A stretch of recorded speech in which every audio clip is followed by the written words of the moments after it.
कैसे हो सब लोग? ठीक बेटा। आज बेटा फर्टिलाइजेशन हो गया था कल ना, तो हमें फर्दर डेवलपमेंट देखना है, embryonic development and development of endosperm. ठीक है। देखो बेटा, जब भी फर्टिलाइजेशन होता है, ये ओव्यूल है,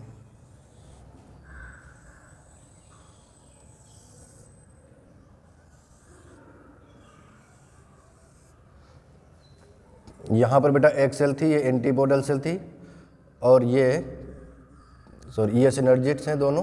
ये एक सेल है, ये एंटीपोडल सेल है। ये माइक्रोपाइल है। क्या है ये बेटा? माइक्रोपाइल। ये यहाँ पे प्लेसेंटा है, ये ऑब्जेक्ट।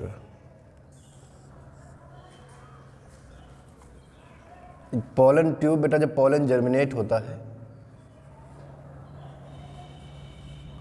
तो ये यहाँ से ऐसे बनती है और ऑब्रेटर पर यहाँ से मुड़ जाती है ऐसे। और हमने कहा था कि यहाँ पे फिलीफॉर्म ऑपरेटस प्रेजेंट होता है।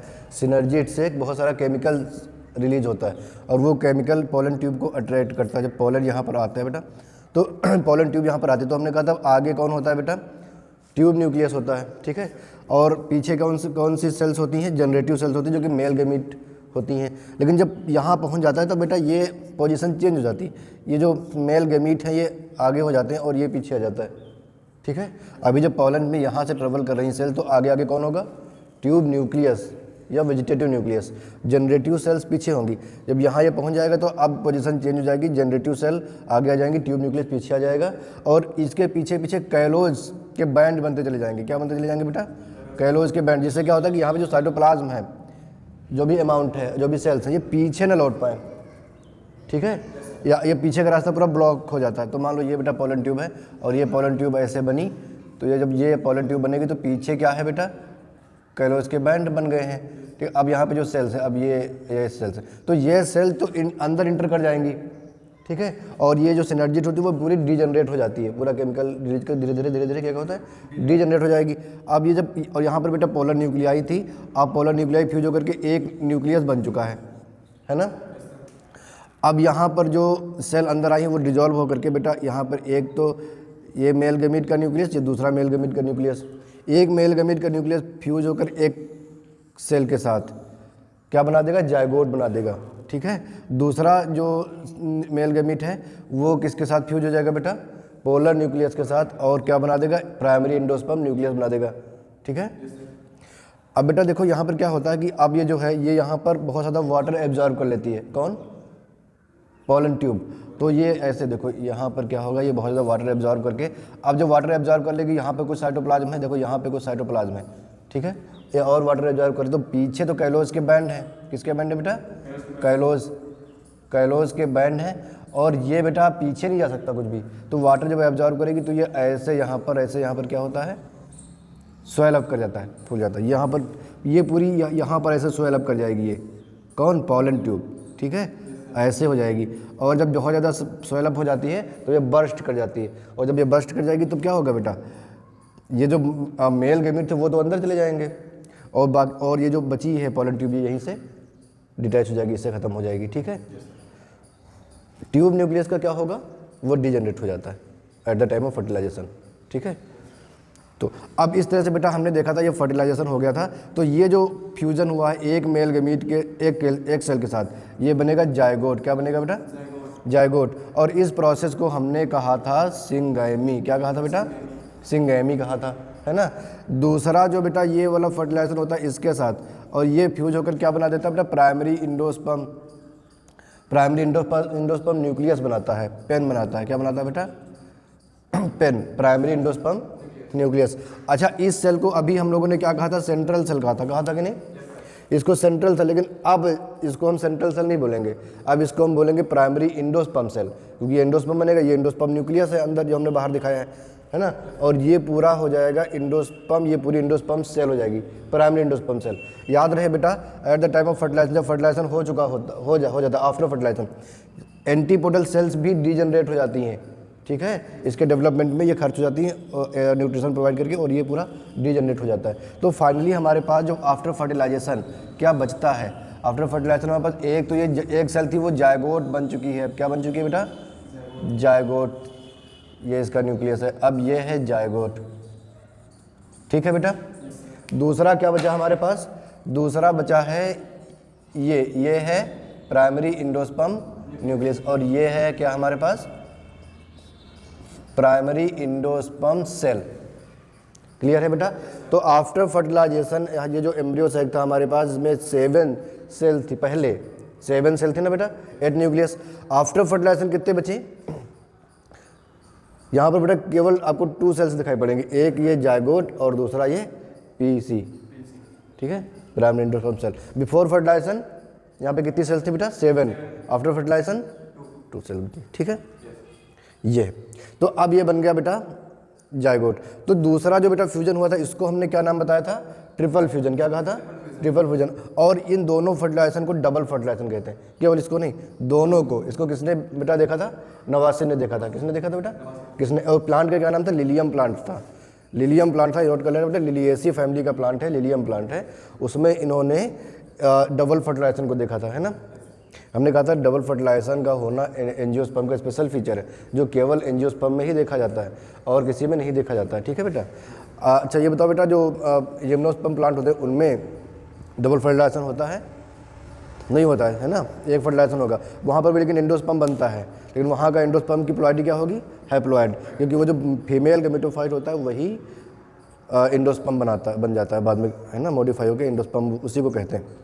तो वही न्यूट्रिशन प्रोवाइड करता है, जो न्यूट्रिशन प्रोवाइड करेगा वही एंडोस्पर्म कहा जाएगा, एम्ब्रियो को जो न्यूट्रिशन प्रोवाइड करेगा।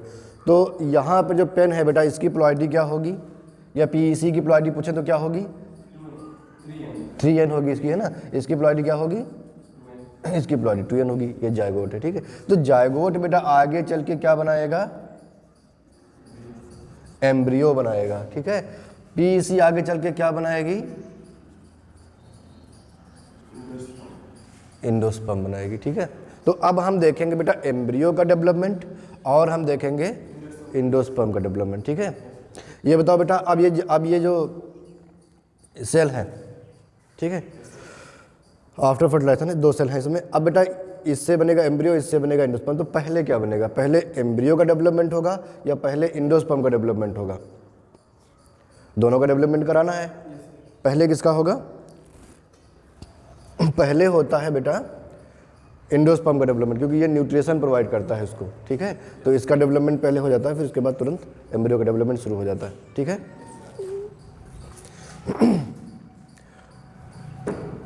एक चीज़ यहाँ पर और देख लेते हैं बेटा, जो हमने कहा था पॉलन आते हैं स्टिग्मा के ऊपर और वो जर्मिनेट होते हैं। तो यहाँ पर बेटा कुछ पॉलन और पिस्टिल इंटरेक्शन चलता है। ये देखो, ये पिस्टिल है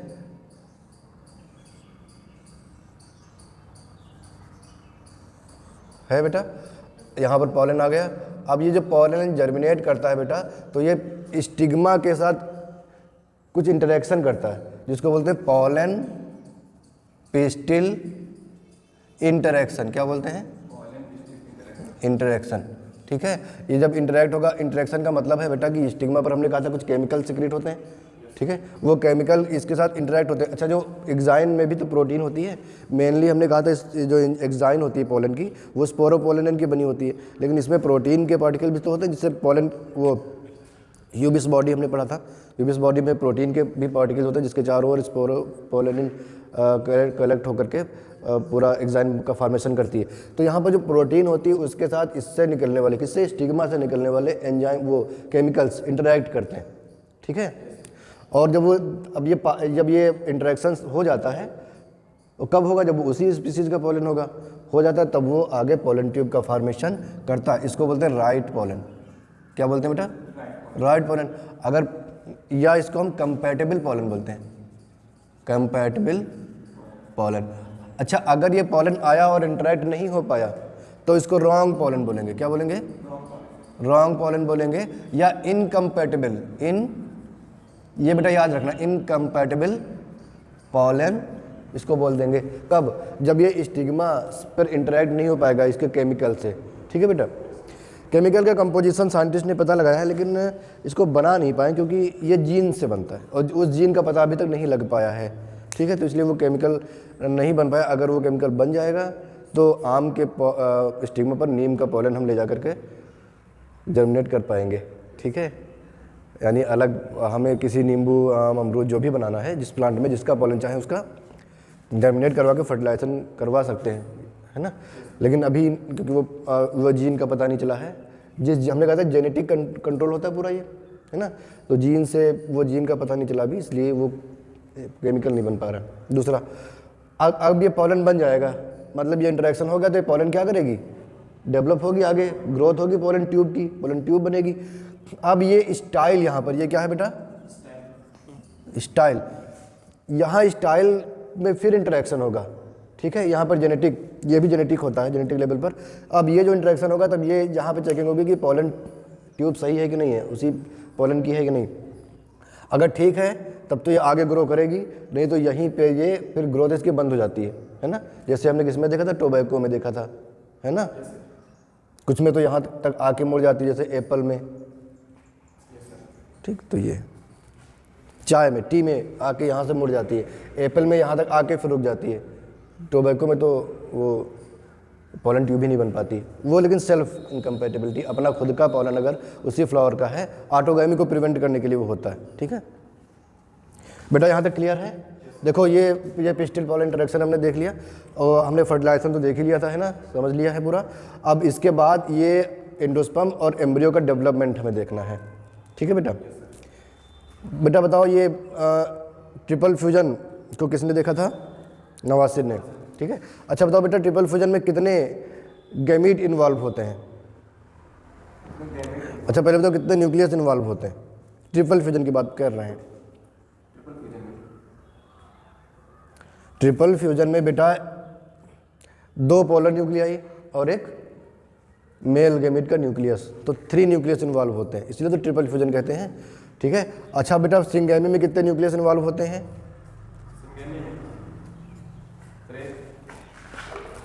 एक न्यूक्लियस तो हाँ ठीक है, एक न्यूक्लियस तो मेल गैमीट का होगा, दूसरा एक सेल का, तो टोटल देखेंगे तो 2 न्यूक्लियस इन्वॉल्व होते हैं। कितने गैमीट इन्वॉल्व होते हैं पूछे तो क्या बताओगे, तब भी 2, क्योंकि ये भी एक फीमेल गैमीट है और ये जो मेल गैमीट आ रहा है वो मेल गैमीट है, तो 2 न्यूक्लियस यहाँ पे 2 गैमीट इन्वॉल्व होंगे और 2 न्यूक्लियस भी इन्वॉल्व होंगे, ठीक है, सिंगैमी में। अच्छा डबल फर्टिलाइजेशन में कितने न्यूक्लियस इन्वॉल्व होते हैं, याद रहे बेटा, डबल फर्टिलाइजेशन पूरी सिंगैमी और ट्रिपल फ्यूजन दोनों को मिला के डबल फर्टिलाइजेशन कहा जाता है, उसमें 5 न्यूक्लियस इन्वॉल्व होंगे, ठीक है, 3 ये और 2 ये। क्लियर है बेटा, ये ध्यान रखना है ना, चूक नहीं करनी एग्जाम के अंदर, ठीक। अब बेटा देखो हम लोग शुरू करते हैं डेवलपमेंट, इसको इरेज कर दें।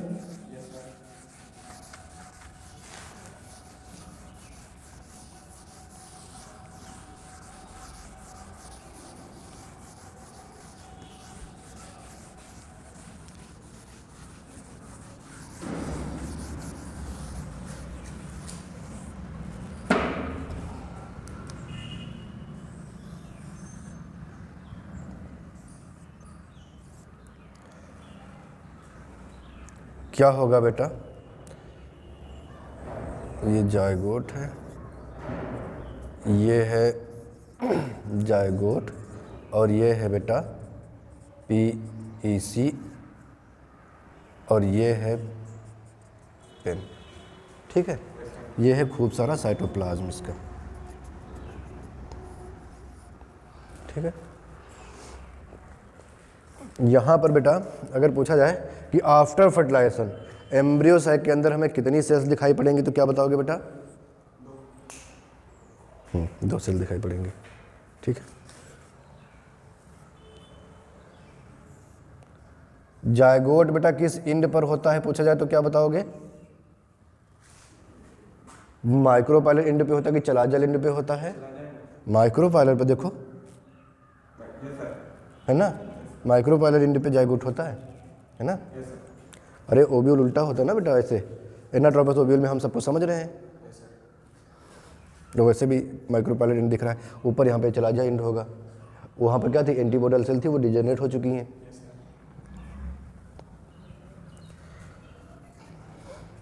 अब बेटा यहाँ पर एंडोस्पर्म का डेवलपमेंट होगा, तो एंडोस्पर्म का डेवलपमेंट बेटा 2 तरह से हो सकता है, 3 तरह से होता है।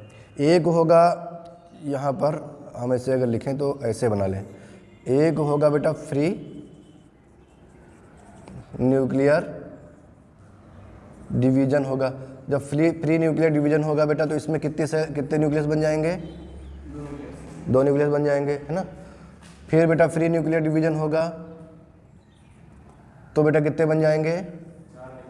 4 न्यूक्लियस बन जाएंगे, ठीक है। इसी तरह फाइनली बेटा कितने बन जाएंगे? बहुत से बन जाएंगे, ये सब न्यूक्लियस बन गए, ठीक है बेटा। तो इस तरह का एक होता है एंडोस्पर्म। अब बेटा बताओ इस एंडोस्पर्म के अंदर कितनी सेल्स हैं? हाँ, एक ही सेल है, न्यूक्लियस के नंबर बढ़े केवल, साइटोकाइनेसिस नहीं हुई है। आ जाओ, साइटोकाइनेसिस अभी नहीं हुई है, ठीक है। तो कितने सेल हैं? एक ही सेल है ना बेटा। एक टाइप ऐसा होगा, ये बेटा पॉलीपेटलस में हमें अक्सर देखने को मिलता है ना। ये गैमोपेटलस में ऐसा होता है कि इसमें माइटोसिस होती है। क्या होती है बेटा? माइटोसिस होती है। अब जब बेटा माइटोसिस होगी, ये इसी सब हम यही बता रहे हैं ना, इसी ऐसी सेल है शुरुआत में, फिर ऐसे ही होगा। अब माइटोसिस होगी तो बेटा कितनी सेल बन जाएंगी? जाहिर सी बात है 2 सेल बन जानी चाहिए, है ना। ये 2 सेल बन जाएंगी। एक सेल ये है एपिकल और एक ये बेसल सेल, 2 सेल बन जाएंगी, है ना। तो अब बेटा इस सेल में क्या होगा? फिर माइटोसिस होगी, ठीक है। फिर माइटोसिस होगी बेटा तो इसमें कितनी, ये तो हमारे जायगोट है ना, ये नहीं देखना। जब फिर माइटोसिस होगी तो इसमें कितनी सेल बन जाएंगी बेटा? अरे 4 बन जाएंगे, नहीं फिर 8 बन जाएंगी, फिर ऐसे बनती रहेंगी। बार बार माइटोसिस होगी। इसमें क्या होगी बेटा? माइटोसिस होगी।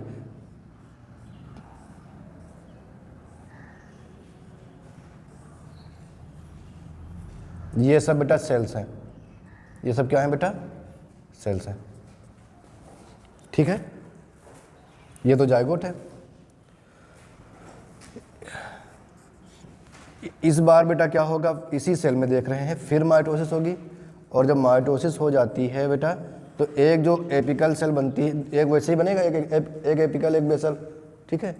तो एपिकल सेल में बेटा क्या होता है? यहाँ पर माइटोसिस होता है और यहाँ पर 2 सेल बन जाएंगी, ये इसको छोड़ करके। इसमें थोड़ा सा डिफरेंस है, देखो कैसे होगा।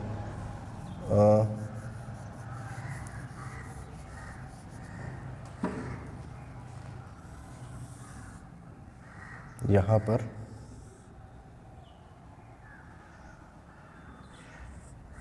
इसमें फ्री न्यूक्लियर डिवीजन होंगे, इसके बाद फ्री न्यूक्लियर डिवीजन होंगे एपिकल सेल में। बेसल सेल वैसे ही रहेगी, ठीक है। और जायगोट तो यहाँ पे 2 सेल्स हमें दिखाई पड़ेंगी। यहाँ पर मल्टी सेल है, बहुत सी सेल है ना बेटा। यहाँ पर केवल 1 सेल है, यहाँ पर 2 सेल्स हैं। एक जो सेल बनी एपिकल उसमें क्या होगा? फ्री न्यूक्लियर डिवीजन होगा। अब ये तो जायगोट है, इसको छोड़ करके यहाँ पर एक सेल और बनेगी जो कि एंडोस्पर्म की सेल होगी। वो भी जायगोट तो है ही है, वो सब में है, जायगोट तो सब में है, उसको हम कंसिडर नहीं करें। अगर जायगोट को मिला तब तो 1-2 सेल वहाँ भी है, ठीक है। इस तरह से एंडोस्पर्म की कहाँ, यहाँ पे मल्टी सेल होंगी, एंडोस्पर्म की वहाँ 1 सेल होगी, यहाँ पर एंडोस्पर्म की 2 सेल होगी। एक में एक न्यूक्लियस होगा, दूसरी में मल्टी न्यूक्लियस होंगे। वहाँ पर फ्री न्यूक्लियर डिवीजन चल रहा है लगातार, ठीक है। और इस तरह से ये बन जाएगा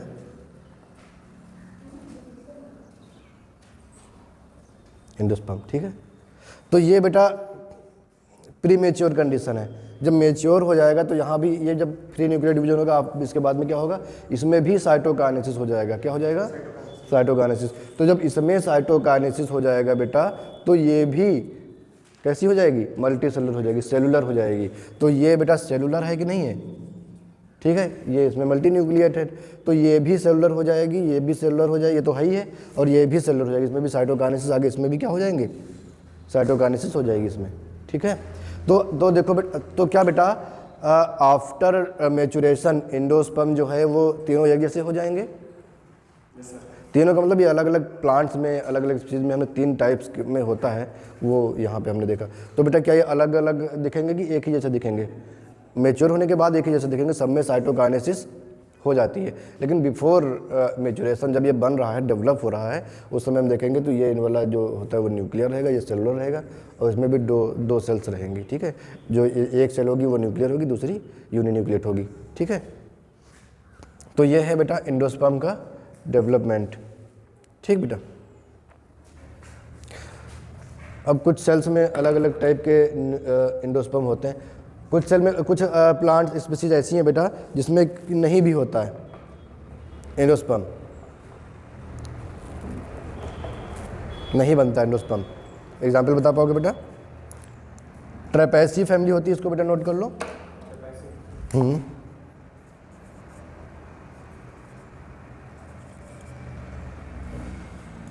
और आर्किडेसी फैमिली होती है।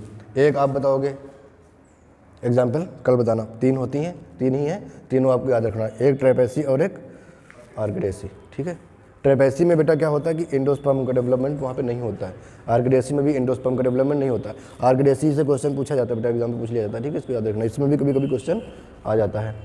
ठीक है, इसमें एंडोस्पर्म का एंजियोस्पर्म है ये, ठीक है, लेकिन इसमें एंडोस्पर्म का डेवलपमेंट नहीं होता है। ठीक है, एंडोस्पर्म एब्सेंट होता है। सिंघाड़ा तो खाते होगे ना बेटा, देखा होगा सिंघाड़ा खाया कि नहीं? इसमें तो चल रहा है सीजन सिंघाड़ा का ना, ट्रापा इसी में, इस ट्रेपेसी फैमिली में आता है ना, तो देखा होगा तुम लोगों ने, है ना, इसमें एब्सेंट होता है। ठीक है,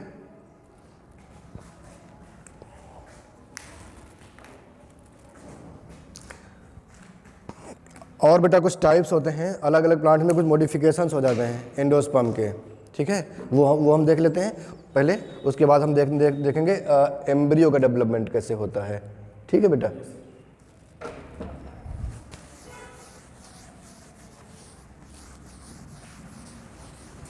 टाइम कितना हुआ बेटा? 8:45। अरे अभी तो 9 भी नहीं बजा है।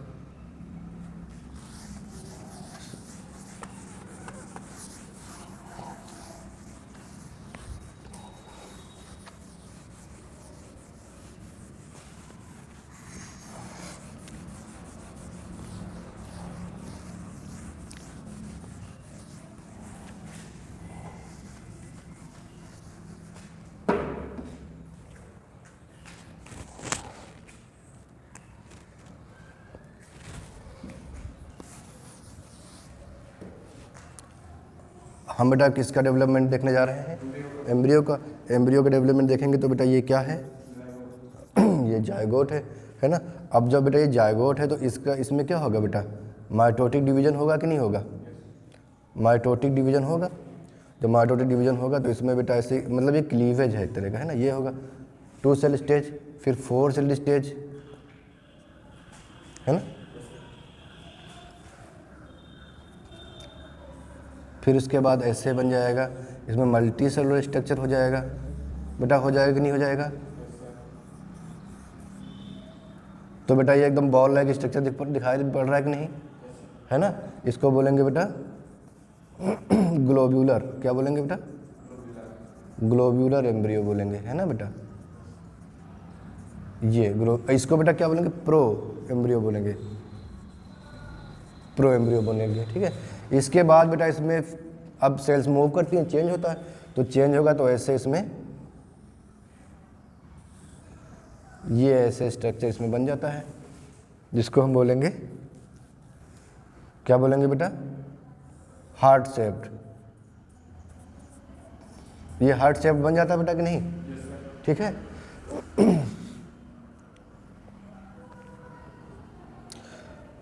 ऐसे, ठीक है। इसमें बेटा एक चीज़ और होता है, इसमें भी जब 2 सेल्स में ये डिवाइड होती है तो एक बेसल सेल बन जाती है और एक एपिकल सेल बन जाती है। तो एम्ब्रियो का ये वाला पार्ट जो होता है ये एपिकल सेल में है। बेसल सेल जो होती है वो ऐसे नीचे ट्रांसवर्सली ऐसे यहाँ पर माइटोटिक डिवीजन करती रहती है। ठीक है, वो यहाँ पर भी ऐसे ऐसे डिवीजन जो है वो ऐसे करती रहेगी। ठीक है, और ये इसको बेटा सस्पेंसर सेल बोलते हैं। ये जो बेसल सेल, ये जब 2 सेल, पहले ये 2 सेल में क्लीवेज होगा तो जो अपर जो ये है, देखो यहाँ पर दिखा दे रहे हैं, ये जैसे है तो ये एपिकल सेल है कि नहीं है, और ये बेसल सेल है। ठीक है, तो एपिकल सेल जो होगी वो तो एम्ब्रियो वाली ये जो सेल्स हैं वो उनका फॉर्मेशन करेगी, बार बार माइटोसिस होता रहेगा। बेसल सेल है बेटा, इसको हम सस्पेंसर सस्पेंसर सेल बोलेंगे। क्या बोलेंगे बेटा?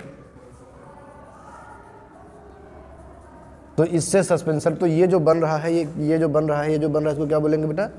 यही सस्पेंसर है ना। तो नीचे की सेल अब इसमें ऐसे इनलार्ज कर जाएगी ये वाली, और इसको बोलेंगे हास्टोरियल सेल। क्या बोलेंगे? हास्टोरियल सेल। ठीक है बेटा, ऐसे हास्टोरियल सेल बन जाएगी। हास्टोरियल सेल का काम होता है फूड सक करना, न्यूट्रिएंट सक करना। ठीक है, हास्टोरिया पढ़े ना बेटा हमने, हास्टोरिया फूड सक करने का मतलब। तो देखो जैसे ये सेल है, ये एम्ब्रियोसाइक है, यहाँ पर ये जायगोट है बेटा, तो ये तो एंडोस्पर्म है। क्या है ये? एंडोस्पर्म है। तो शुरुआती दौर में बेटा क्या होता है, जो जायगोट, ये जो हास्टोरिया बनाता है, तो ये बेटा यहाँ पे ये इंटेगुमेंट है कि नहीं है? इंटेगुमेंट है ना बेटा ये। तो इंटेगुमेंट से फूड सक करता है कौन? ये हास्टोरियल सेल सस्पेंसर के थ्रू। ठीक है, एंडोस्पर्म से क्या सक करेगा बेटा? हाँ, फूड सक करेगा। उसके बाद ये एंडोस्पर्म से तो बाद में इसको न्यूट्रिशन मिलता है। पहले तो ये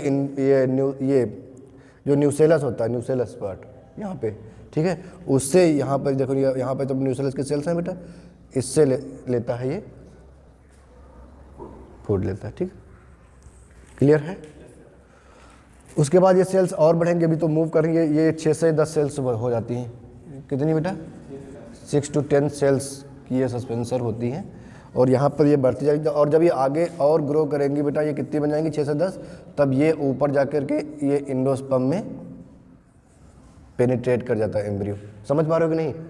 ये नीचे बढ़ती जाएगी, ये ऊपर उठता जाएगा, ऊपर उठते उठते कहाँ अंदर चला जाता है? इसमें एंडोस्पर्म में, है ना बेटा। ये एंडोस्पर्म इसमें पेनिट्रेट कर जाएगा। ठीक है, अब उसको वहाँ से क्या मिलने लगेगी बेटा? फूड सप्लाई मिलने लगेगी उसको, है ना। ठीक है, अब ये एम्ब्रियो ऐसा हार्ट शेप बन जाएगा। ये कैसा है बेटा? हार्ट शेप है ऐसे। फिर ये ऐसे, अब इसमें कॉटिलिडन्स का बनना, तो हम ये डाइकॉट का बता रहे हैं। डाइकॉट में पहले एंडोस्पर्म बनेगा, है ना, फिर बाद में जो कॉटिलिडन होते हैं वो किससे बनते हैं? एम्ब्रियो से बनते हैं कि एंडोस्पर्म से बनते हैं? एम्ब्रियो से बनेंगे। ठीक है, वो धीरे धीरे ख़त्म हो जाता है, एंडोस्पर्म खर्च हो जाता है धीरे धीरे न्यूट्रिशन दे करके, तो फिर बाद में कॉटिलिडन्स बन जाते हैं जो फूड स्टोर करते हैं, उनसे एम्ब्रियो को फूड मिलता है।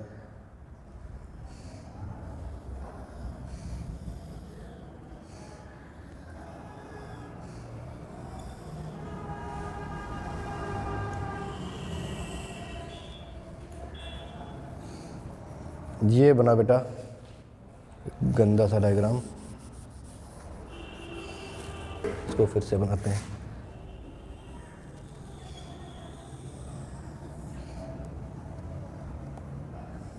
अब ठीक है ना बेटा,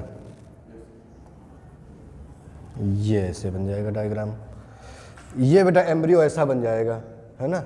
ये सब में बेटा ऐसा शेप हो जरूरी नहीं है, ये तो हम कैप्सेला का बना रहे हैं। क्रूसीफेरी के मेंबर्स में, फैमिली क्रूसीफेरी में, कैप्सेला में हम ऐसा देखा जाता है, तो वही हम ये बना रहे हैं। ठीक है बेटा, ये सब में ऐसा हो ये ज़रूरी नहीं है, सब में शेप बेटा अलग अलग हो सकता है। तो ये बेटा कॉटिलिडन्स है। ये क्या है बेटा? अब ये दो हैं तो डाइकॉट है ना बेटा। ये बेटा एम्ब्रियो, ये पूरा एम्ब्रियो का ही पार्ट है।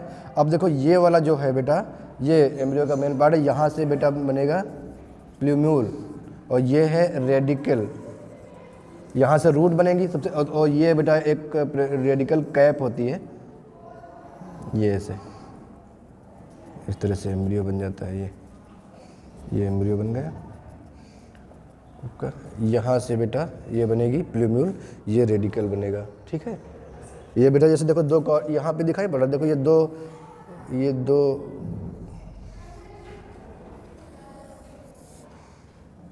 ये दो कॉटिलिडन्स हैं, है ना बेटा। बिल्कुल तितली जैसा बनेगा, है ना।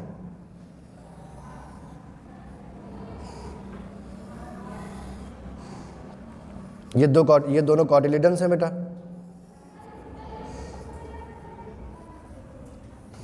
और ये क्या है? एम्ब्रियो एक्सिस है। यहाँ पर जो दोनों कॉटिलिडन्स यहाँ पे जुड़े हुए हैं। ठीक है, तो यहाँ पर ऐसे ये ऐसा स्ट्रक्चर बनेगा। तो यहाँ पर प्ल्यूम्यूल डेवलप करेगा, और नीचे क्या बनेगा बेटा, रेडिकल बनेगा। इसको हम बोलेंगे, हम यहाँ पे हाइपो लिखने जा रहे थे, एक्चुअली हाइपो नीचे होगा। ये एपिकॉटिल होगा, क्या होगा बेटा, एपिकॉटिल, और नीचे क्या होगा, हाइपोकॉटिल। एपिकॉटिल से बेटा प्लूम्यूल डेवलप होगा, ठीक है, और हाइपोकॉटिल से रेडिकल डेवलप होगा। ये रूट का फॉर्मेशन करेगी और ये पूरा शूट जो होता है ना बेटा, शूट, वो इससे बनेगा, है ना। तो ये बेटा यहाँ पे देखो एम्ब्रियो का डेवलपमेंट ऐसे होता हुआ आपको दिखेगा, ठीक है। तो बेटा ये जो कॉटिलिडन्स है किसके पार्ट है, एंडोस्पर्म के पार्ट है कि एम्ब्रियो के पार्ट है, एम्ब्रियो का पार्ट है ना। इसके अलावा बेटा हम एंडोस्पर्म के कुछ, यस बेटा, इसके बाद बेटा हम एम्ब्रियो के कुछ वो देख लेते हैं मॉडिफिकेशंस, ठीक है।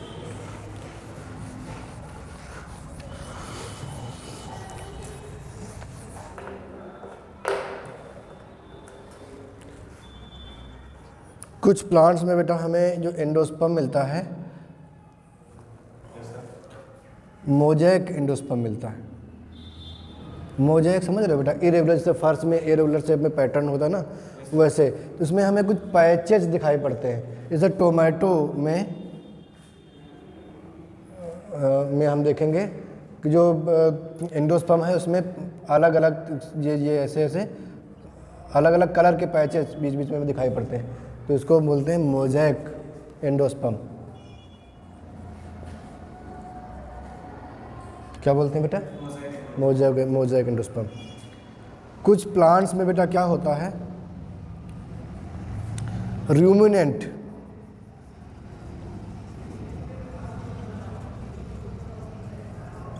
रूमिनेंट एंडोस्पर्म देखने को मिलता है। रूमिनेंट का मतलब है बेटा बहुत ज़्यादा डिजनरेटेड, ठीक है।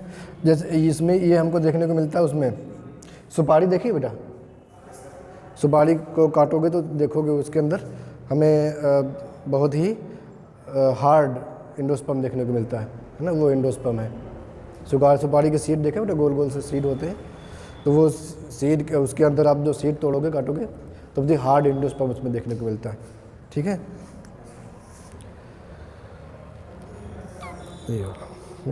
और तीसरा आप देखेंगे बेटा स्टार्ची,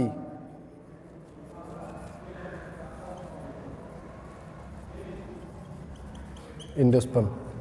स्टार्ची एंडोस्पर्म बेटा हमें देखने को मिलेगा राइस में एंड किस में मिलेगा बेटा, व्हीट में, मोनोकॉट है बेटा। इसके अंदर स्टार्च बहुत ज़्यादा होता है, इसीलिए क्या होता है कि चावल और ये रोटी भी खाने से और चावल भी खाने से पेट वेट ज़्यादा निकल आता है, स्टार्च ज़्यादा होता है ना इसमें। जिन लोगों के पेट है ज़्यादा मतलब हैवी, तो वो नहीं, अगर ये लोग खाते हैं चावल या व्हीट तो इनमें ज़्यादा और बढ़ता जाता है पेट, तो ये इस वजह से होता है क्योंकि इसमें राइस बहुत ज़्यादा होता है। चावल आप धोओगे तो देखो, चावल धोने के बाद या उबालो, चावल धोने पे तो उतना नहीं पता, उबालने पे देखो वाइट वाइट सा पूरा पानी निकलता है। जो लोग ज़्यादा, जिनमें ज़्यादा होता है बेली वगैरह, जो लोग नहीं खाते हैं तो वो लोग 2-3 बार वो उबाल के चावल का पानी फेंक देते हैं, पानी फेंकते हैं फिर उसको चावल खाते हैं। शुगर ज़्यादा है जिनके पास, है ना, जो डायबिटिक पेशेंट हैं, तो वो लोग स्टार्च कम हो इसलिए पूरा चावल ऐसे नहीं खाते, पहले उबाल के चावल पानी फेंक देते हैं फिर उसको खाते हैं, ठीक है। इस तरह से कर लेते हैं। चपाती को भी, तो गेहूँ तो खैर ठीक है वैसे ही खाना पड़ता है, चावल के साथ ऐसा होता है। चावल का बेटा माड़ भी लगाया था तुमने, कपड़ों पे सुना होगा माड़ लगाना, चादर वादर आते हैं बिकने, कभी कभी तो देखा है बिल्कुल टाइट टाइट रहते हैं। ये कुर्ता कोई माड़ लगा करके पहनता है तो बिल्कुल टाइट खड़ा रहता है, देखा है, 1-2 बार धुलने पे माड़ निकल जाता है उसका, है ना। वो यही है, चावल का पानी निकाल करके फिर उसको उसमें डुबोया जाता है कपड़े को, फिर उसको सुखाया जाता है तो पूरा उस पर माड़ चढ़ जाता है, तो वो राइस का पानी है, ठीक है। ये होता है रूमिनेंट एंडोस्पर्म, ठीक बेटा। किसमें एंडोस्पर्म नहीं बनता है, अभी हमने बताया था थोड़ी देर पहले, किसमें नहीं बनता है, ट्रेपेसी फैमिली में, याद है बेटा, ट्रेपेसी फैमिली में, और किसमें, आर्किड में ना बेटा, आर्किडेसी फैमिली में।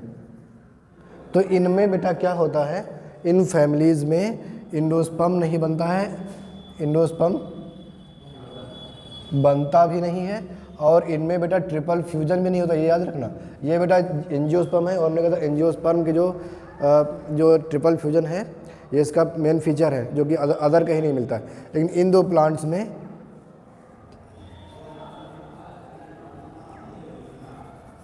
बेटा ट्रिपल फ्यूजन नहीं होता है, केवल क्या होगी, सिंगैमी होगी, ट्रिपल फ्यूजन नहीं होगा। और जब ट्रिपल फ्यूजन नहीं होगा तो एंडोस्पर्म नहीं बनेगा, ठीक है। तो अगर पूछा जाए कि ट्रिपल फ्यूजन किस में नहीं होता, तो ये ऑप्शन आपको याद रखना है, ये बताना है, ठीक है। और इसलिए इसमें एंडोस्पर्म भी एब्सेंट होता है, endosperm absent, triple fusion absent होता है इन प्लांट्स में। क्लियर है बेटा? ठीक। तो ये बेटा एंडोस्पर्म है, ये तुम्हें याद रखना है, ठीक है। अब हम देखेंगे बेटा सीड का फॉर्मेशन। ये बेटा इरेज करें बेटा, इसका क्या एग्जाम्पल बताया था, सुपारी ना, सुपारी, बीटल नट बोलते हैं, अरेका बोलते हैं, अरेका या बीटल नट, उसमें देखने को मिलेगा आपको, ठीक है, रूमिनेंट एंडोस्पर्म। बेटा अच्छा, नारियल आपने देखा है, कोकोनट में देखो बेटा एंडोस्पर्म होता है, जो कोकोनट का वाटर होता है, पानी होता है बेटा, है ना, वो क्या है बेटा, अच्छा ये बेटा जो कोकोनट में आपको फिर से वाइट कलर में जो दिखेगा, तो वो एक एंडोस्पर्म होता है, एडिबल होता है ना बेटा, वो कैसा होगा, एडिबल होता है, ठीक है, वाइट कलर में, वो बेटा सेलुलर एंडोस्पर्म होता है। कैसा होता है बेटा, सेलुलर एंडोस्पर्म। उसमें बीच में जो पानी भरा होता है, कोकोनट वाटर बोलते हैं इसको, कोकोनट वाटर जो होता है बेटा, वो कैसा होता है बेटा, न्यूक्लियर जो अभी हमने एंडोस्पर्म देखा था, फ्री जो न्यूक्लियर डिवीजन से बनता था, तो इसमें केवल न्यूक्लियस थे, न्यूक्लियर एंडोस्पर्म, क्या बोलेंगे बेटा इसको, न्यूक्लियर एंडोस्पर्म, कोकोनट वाटर, ठीक है। इसमें बेटा जो कोकोनट होता है, तो इसमें दोनों तरह का आपके सेलुलर एंडोस्पर्म भी दिखाई पड़ता है और न्यूक्लियर एंडोस्पर्म भी दिखाई पड़ता है। जो न्यूक्लियर एंडोस्पर्म होता है वो वाटर के फॉर्म में होता है, ये सॉलिड होता है, क्योंकि जो एडिबल पार्ट होता है वाइट, वो भी एंडोस्पर्म है ना, तो ये है, दोनों एडिबल होते हैं। इसमें बेटा साइटोकाइनिन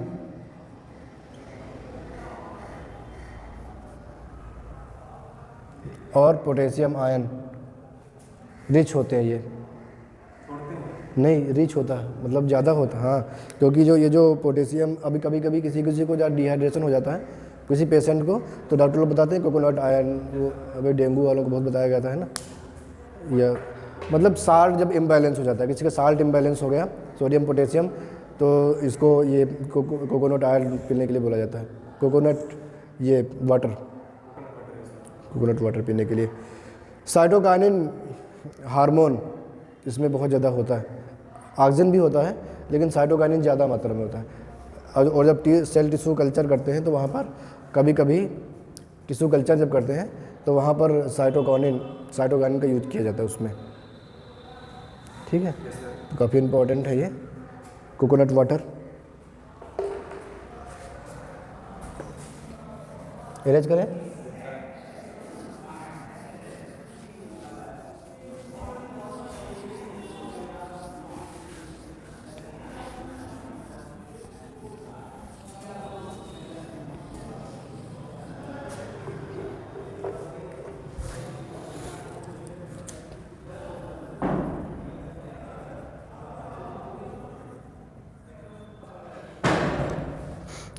एम्ब्रियो हम लोगों ने देख लिया था अभी बेटा, ठीक है।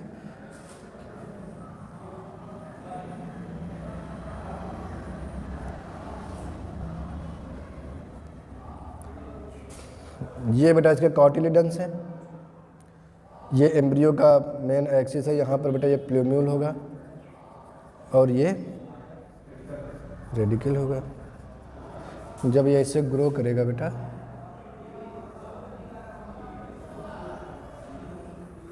तो ये वाला पार्ट बनाएगा प्लूम्यूल, जो आगे चल के सूट बनाएगा, और ये वाला पार्ट आगे चल के रूट बनाता है। ठीक है, इस तरह जर्मिनेट होगा। सीड जर्मिनेशन के लिए बेटा जो फैक्टर्स है, क्या क्या फैक्टर्स होते हैं बेटा सीड जर्मिनेशन के लिए? कई फैक्टर होते हैं सीड जब जर्मिनेट होते हैं। तो सबसे पहले हम देखेंगे O2। बेटा जहाँ पर हम सीड जर्मिनेट कर रहे हैं वहाँ पर ऑक्सीजन होना चाहिए कि नहीं होनी चाहिए? ऑक्सीजन होनी चाहिए, है ना। ऑक्सीजन की, क्योंकि वहाँ पर एनर्जी लगती है, रेस्पिरेशन होता है, और रेस्पिरेशन होता है तो वहाँ पर एनर्जी, तभी एनर्जी प्रोड्यूस होती है इसके लिए, जर्मिनेशन के लिए, और उसके लिए ऑक्सीजन की ज़रूरत पड़ती है। ठीक है, इसलिए कभी कभी जब हम जब खेत में सीड वगैरह बोते हैं तब खेत को उसकी प्लोइंग करते हैं, पोरस बनाने के लिए खेत जुताई करते हैं ना बेटा, या छोटी सी क्यारी बना तो भी उसको हम खुरपी से किसी चीज़ से पोरस बनाते हैं, मिट्टी को पोरस बनाने क्या कि एयर उसके अंदर चली जाए। जब एयर उसके अंदर होती है तो क्या होता है कि ये जो सीड होते हैं वो जर्मिनेट कर जाते हैं जल्दी, है ना। अगर सीड नहीं होगा, मान लीजिए कहीं पर हम आप गड्ढा खोद दें, ठीक है, गहरा, उसके अंदर सीड को डाल दें, उसको पार दें, सीड जर्मिनेट होगा? नहीं होगा। ठीक है, बहुत गहराई में, क्योंकि वहाँ पर फिर ऑक्सीजन नहीं पहुँचेगी। तो एयर चाहिए, ऑक्सीजन चाहिए सीड जर्मिनेशन के लिए। ठीक है, और बेटा क्या वाटर चाहिए कि नहीं चाहिए? वाटर भी एक इम्पॉर्टेंट फैक्टर है सीड जर्मिनेशन के लिए, जो जरूरी है। सीड जर्मिनेशन के लिए बेटा मॉइस्चर, आप देखो चने भिगो देते हैं, ठीक है, भिगोते कि नहीं भिगोते? जब चने भिगो देते हैं तो वहाँ पे वो अंकुरित हो जाते हैं, अंकुर निकल आते हैं। ठीक है, तो ये जर्मिनेशन है। तो अभी वही चने रखे थे बाहर तो वो जर्मिनेट नहीं हो रहे थे, फिर जब इनको भिगोया तो क्या हो गए? वो जर्मिनेट हो गए, है ना। तो ये वाटर की मॉइस्चर भी जरूरी होती है। ठीक है, लेकिन बहुत ज़्यादा वाटर हो जाता है कहीं पर तो भी सीड जर्मिनेट नहीं हो पाते हैं, है ना। क्यों? क्योंकि वहाँ पर ऑक्सीजन उसको नहीं मिल पाती है ना। हैलोफाइट्स में आप देखोगे क्या होता है, जो मार्सी प्लेसेस पे जो प्लांट ग्रो करते हैं वहाँ पे ऑक्सीजन नहीं है, नहीं होते ना बेटा। तो वहाँ पे आप देखो न्यूमेटोफोर्स ऐसे बाहर निकल आते हैं, वहाँ के रूट मॉडिफाई होकर के रेस्पिरेशन करती हैं। उसमें बेटा अंदर ही फल लगा हुआ है प्लांट के अंदर, वहीं पे सीड जर्मिनेट हो जाता है। ओविपेरस बोलते, ओविपेरिटी बोलते हैं उसको, ओविपेरस, उसमें सीड जर्मिनेट हो जाता है लगे लगे। ठीक, वहाँ पर ऑक्सीजन अबंडेंट नहीं होती है ना। अच्छा बेटा, लाइट की ज़रूरत है सीड जर्मिनेशन के लिए कि नहीं है? लाइट की ज़रूरत है सीड जर्मिनेशन के लिए, कंपोनेंट लाइट की ज़रूरत नहीं है। लाइट जो होती है, अब अच्छा कभी सीड बोते हो खेत के अंदर तो मिट्टी हटा के कभी उसमें टार्च दिखाई है सीड को? नहीं ना। या लाइट की व्यवस्था की कि रात में लाइट, चने हम भिगो देते हैं रात में तो क्या होता है, अभी चना बताया ना तुम्हें, तो क्या होता है वो जर्मिनेट हो जाता है सीड कि नहीं? लाइट हो जाए ना हो तो लाइट की ज़रूरत वहाँ पे नहीं है। ठीक है, टेम्परेचर की ज़रूरत है बेटा, बोलो। टेम्परेचर की ज़रूरत होती है। टेम्परेचर एक ऑप्टिमम टेम्परेचर चाहिए, बहुत ज़्यादा भी नहीं चाहिए, बहुत कम, क्योंकि लेस टेम्परेचर पे ये सीड जर्मिनेट नहीं हो पाते हैं। डार्वेंसी स्टेज में गेहूँ भरा रखा हुआ है, आलू स्टोर में रखा हुआ है, या ऐसी जगह पर रखा हुआ जहाँ पर बहुत ज़्यादा टेम्परेचर कम है, तो उस समय सीड जर्मिनेट नहीं होना चाहिए। क्योंकि सीड जर्मिनेट करने के लिए ये जो एक्टिविटी है वहाँ पर एंजाइम की यूज होता है, और एंजाइम की एक्टिविटी जो एक निश्चित टेम्परेचर पे होती है, ऑप्टिमम टेम्परेचर पे। वो टेम्परेचर नहीं मिलेगा तो सीड जर्मिनेट नहीं हो पाएंगे। ठीक है, इसलिए टेम्परेचर की भी ज़रूरत पड़ती है। ठीक है बेटा, अब पूरी प्रोसेस जो है सीड जर्मिनेशन की वो हम लोग नेक्स्ट लेक्चर में देखेंगे।